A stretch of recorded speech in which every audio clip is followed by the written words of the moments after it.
Εργαλεία του Value Trader CFDs. Πατώντας το βελάκι δίπλα από την κατηγορία προϊόντων, εισέρχεστε στον κατάλογο των CFDs. Για δική σας ευκολία, μπορείτε να προσθέσετε τα προϊόντα που χρησιμοποιείτε συχνότερα στο μενού Favorites.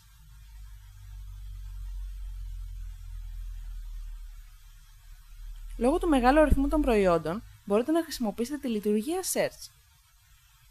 Ενδεικτικά, επιλέγουμε ένα δείκτη και τον προσθέτουμε στο μενού Αγαπημένα.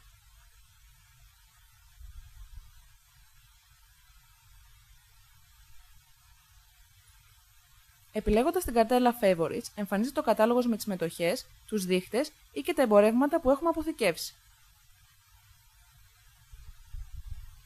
Ο Value Trader CFDs σας δίνει τη δυνατότητα να δημιουργήσετε πολλαπλές επιφάνειες εργασίας, τις οποίες μπορείτε να διαμορφώσετε ανάλογα με τις προτιμήσεις σας.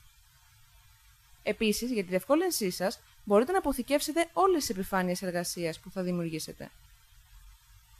Σε αυτή την επιφάνεια εργασίας, προσθέτουμε ενδεικτικά παράθυρο εντολών, παράθυρο ειδήσεων και το γράφημα του δείκτη. Μπορείτε επίσης να μετακινήσετε τα παράθυρα και να ρυθμίσετε το μέγεθός τους όπως επιθυμείτε.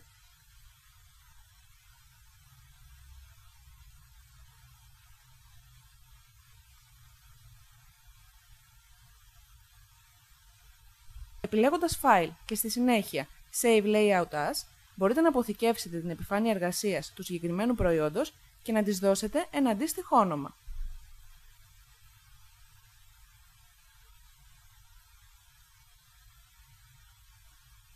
Στον κατάλογο που βρίσκεται στην μπάρα εργαλείων, συγκεντρώνονται οι διάφορες επιφάνειες εργασίας που έχετε αποθηκεύσει. Το περιεχόμενο κάθε είδησης στο παράθυρο ειδήσεων εμφανίζεται με διπλό κλικ.